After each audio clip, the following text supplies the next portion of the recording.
oameni care merg de la 15 ani și au ajuns la 90 de ani și au mers pe motor 70 de ani sau au mers. Da. Cum am zis, depinde cât timp ai tu pe lumea asta. De-aia depinde, că nu depinde dacă merg eu cu viteză sau nu. Nu prea depinde de asta. Pe cât depinde de care e soarta ta în momentul ăla. Și dacă te-a dat Dumnezeu, asta e. Te duci în pică. Da. Deci, cu alte cuvinte, nu prea depinde de tine, totul depinde de Dumnezeu și de mila Lui. Asta este esența, deci o să spun de 20 de minute.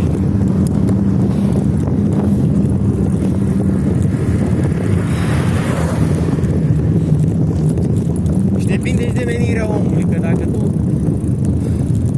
menirea ta nu este să ții motocicletă, nu o să ții.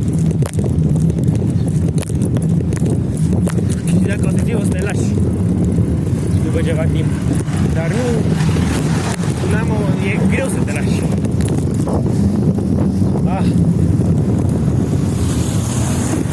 Și eu mai de mult eram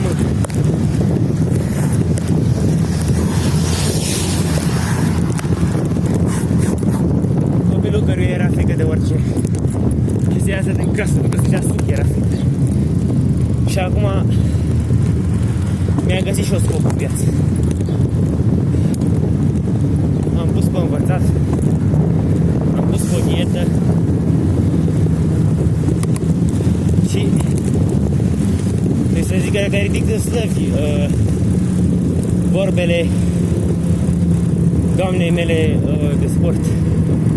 Că nu există, nu pot, decât nu vreau. El la 70 de ani alergă până la cota 2000, de jos până sus și înapoi. Și dacă ea poate la 70 de ani, mai cu apitiri putem noi cei tineri. Și la orică ești cu învățatul, orică ești cu sport, orică ești cu amândouă, cum sunt eu, orică ești cu tehnologia, că și cu alea sunt. Cred că ideea de bază pentru a avea o viață frumoasă și fericită este să nu irosești nicio secundă din darul ăsta care l-ai primit de la Dumnezeu, și anume viața. Fiecare secundă ai vieții tale de să faci ceva. Și dacă nu faci, acea secundă este pierdută. Este irosită. Orică îl cauți pe Dumnezeu, orică te plimbi pe stradă, orică faci flotări, nu contează, fă ceva, împreună, fă ceva, împreună cu o carte, citește ceva, nu știu, dar nu sta, că statul e cea mai nenorocită chestie. Statul îți distruge ochii, nu calculatorul, nu asta e.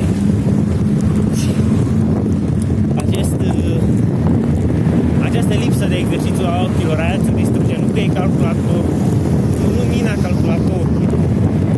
Nu asta distruge, calculatorul distruge creierul. Da? Le lăsați vrăjeala asta. Să nu mă aud așa ceva. Încă nu distruge creierul, că și m-am jucat ani de zile și n-am pățit nimic. Și m-am jucat ca un obsedat cu orele fiecare zi și n-am pățit nimic. Complet întreg de 9,50 la examenul la română și ești cât n-ai băiau și cam atât. De gândiți-vă ca în randament mai mare. Deci calculatorul nu distruge creierul. Nu există așa ceva. Dar acum eu sunt de acord că toată ziua stai și niște jocuri de om handicapat și nu sunt nici adeptul să te joci numai jocuri deștepte, să te șac, n-am mai jucat șac de 1000 de ani. Nu înțeleg ce te ajută. Dar toată ideea e să nu fii mereu, să nu fii cu chestii repetitive toată ziua. Trebuie să ai varietate, să faci mereu ce faci, să fie varietate cu 2 lei pe mine. Mereu varietate, eu în fiecare zi, eu învăț. Ies cu bicicleta, fac alergare, fac flotări, fac genoflexiuni și pe care te faci eu. Mă joc un pic la calculator. Ce mai fac, frate? Stai să mă mai gândesc. Ocup de plantele mele pe care le cresc în grădină. Și descoprim Biblie, citesc o carte, nu știu, de obicei nu citesc cărți că nu-mi plac. Hai să mă apuc în vacanța asta. De obicei citesc din Biblie, citesc un acatism, fac o rugăciune.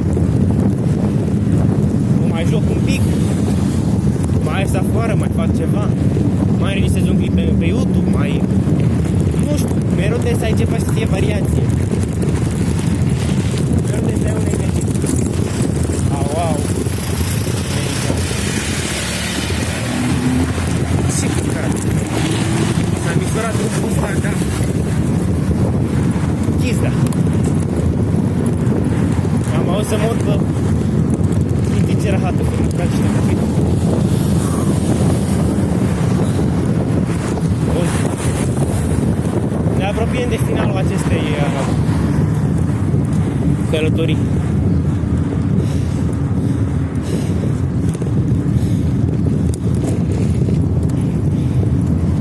Și altă chestie. Nu există alegeri greșite. Există alegeri din care din ăsta, nu știu cum mă. Dar după... Bun, mai încercăm o dată. Deci nu există alegeri greșite. Există alegeri pe care după ce le faci, progresezi sau nu progresezi. Dar nu că nu progresezi sau progresezi mai puțin. Deci nu există neapărat alegeri greșite.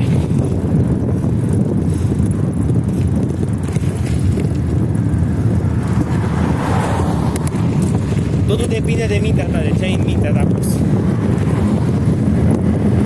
Dacă tu în fiecare zi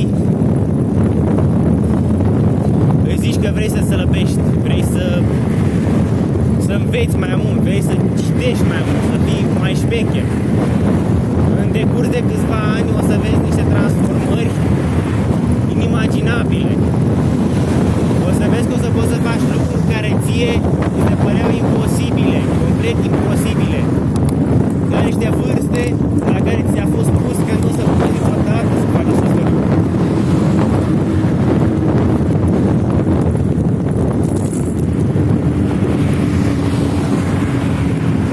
Mereu mi-a fost spus că nu o să pot să fac la vârsta mea bani. Și uite că am făcut bani, am avut o groază de bani. S-a spus că la vârsta mea nu o să pot să fac drumuri de-astea. Și uite, că fac drumuri care să nu și pentru mașină, frate. Totul depinde de tine. Uitați mă, asta e... Ia variat. Niciodată să nu lași pe alții să facă alegerea în locul tău. E viața ta. Tu croiești destinul și drumul în această viață, nu alții.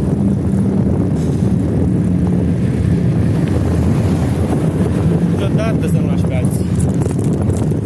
Se ia seama și să spună ce să faci. În afară de părinți îți dai seama. Nu toate, nu trebuie să-i asculti în toate.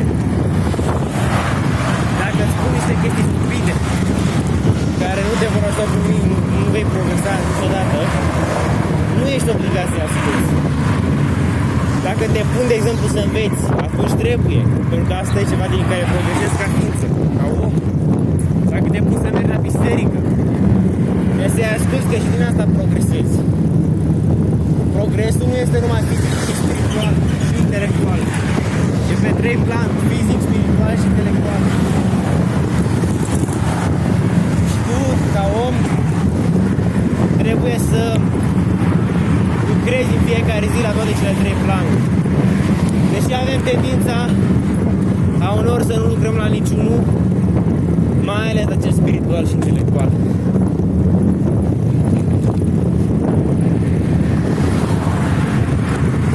Asta e tendința noastră ca oameni, da.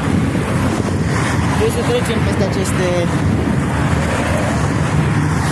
să zic așa zise, limitări.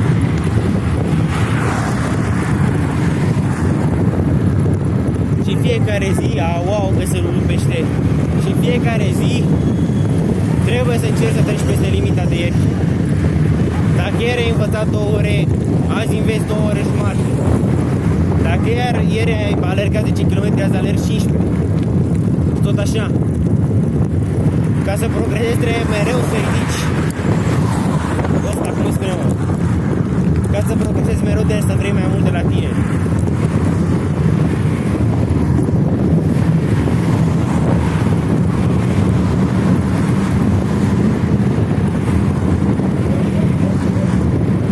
Dacă își cere un boschetar un leu, nu te scârbi de el. Dă-i și spune să nu-i dea pe băutură.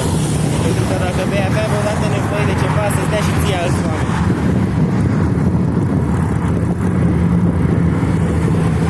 Da. Chiar am ajuns la reducerea hacker. Mă rog.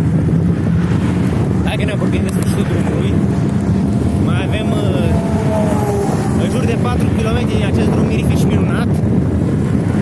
Și eu trebuie să postez aceste clipuri pe YouTube, în timp ce Grasul își face și el clipul în care spune că mi-a acceptat provocarea. Am vorbit deja cu Grasul și a zis că vrea.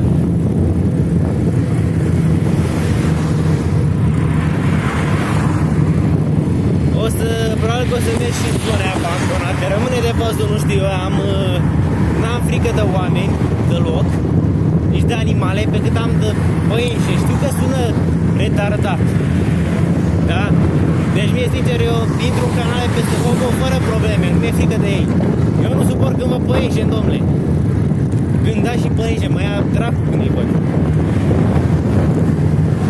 Mai ales că sunt de aia mare, așa nu știu, rămâne de văzut, poate merg cu Grasul să face niște clipuri. Așa-i, bă, bagă, bă!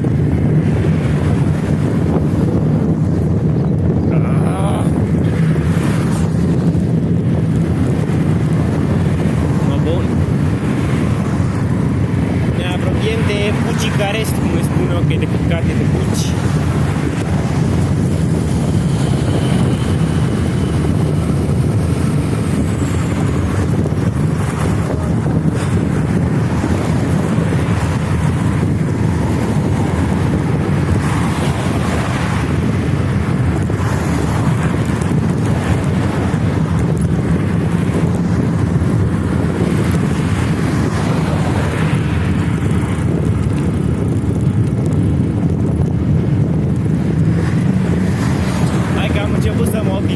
Conceptul de a vorbi simplu despre nemurirea sufletului pe stradă ca un handicapat, în timp ce mă strecor pe mașini, dar a început să-mi placă. Nu mă interesează sincer că să uite lumea la mine ca la ultimul drogat. E alegerea mea, bă, fac ce vreau, bă, țară liberă, democrație. Am bag.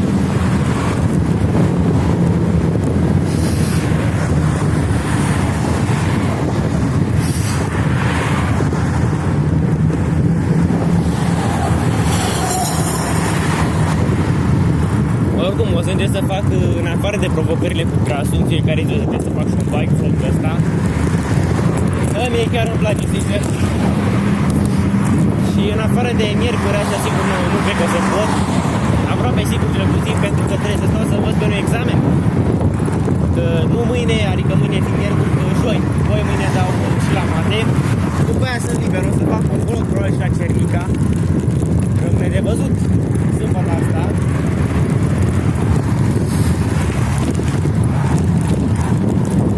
Complicat cu Cernica, acolo la traseele alea pe copaci. Da? Dacă alegi sugestii de ce să mai fac, nu știu, îmi spuneți voi pe ce vreau să zici, pe ce să vorbesc. Lăsați-mi în comentarii undeva acolo că o să le citesc.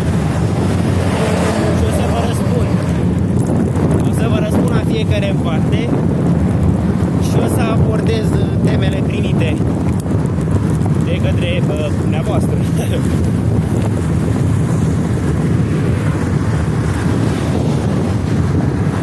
Da, aia mai e puțin. Nu-i pot să-l opresc în vreo 5 minute când eu să mă apropii de casă, că nu o să știe prădătorii unde stau. Adică nu m-ar ajuta pe mine cu prea mult, sincer.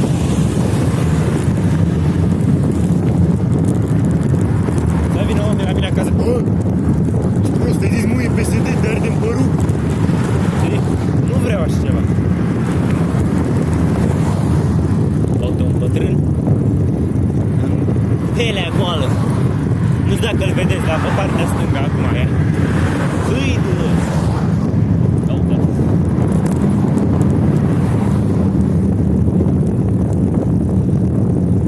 Așa.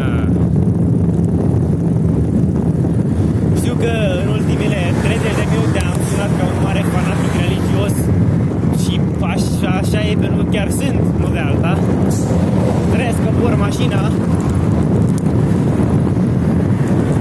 Să dea Dumnezeu zile multe lui Dani, nu lui Mocaru, lui Daniel.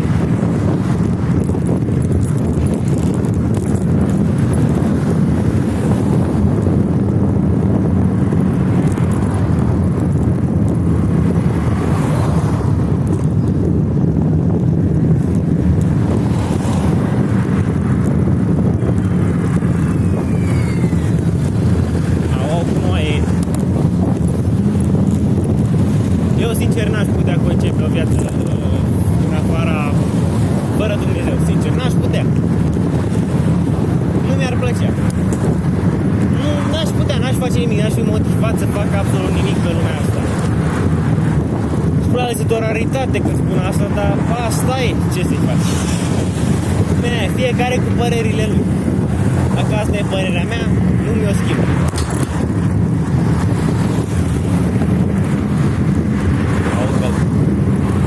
Aude-l cum mâncă asfaltul, mă mâncați aici. Și aș merge și eu cu o Dacia 1400 cu grasul pe o Transalpină, pe un Elveția, pe un Everest. Sincer, chiar m-aș băga 20 la ora întâia plafonaj, adică, da, urcare de 10 grade unghiul, în minus, bancă de 10 grade. Ar fi o idee. Dacia urcă la vale. Dacia urcă la vale, Dacia. Dar chiar ar fi o idee. Sau un Trabant. Avea să taie un Trabant la vremea lui. Mai lău ce Trabant avea. Bă, bucați, a găsit un televizor din Trabant. Uite, era o nebunie, era din Germania. Cine e asta? Era un Trabant de la mișto din Germania. Ia, stai 2 secunde.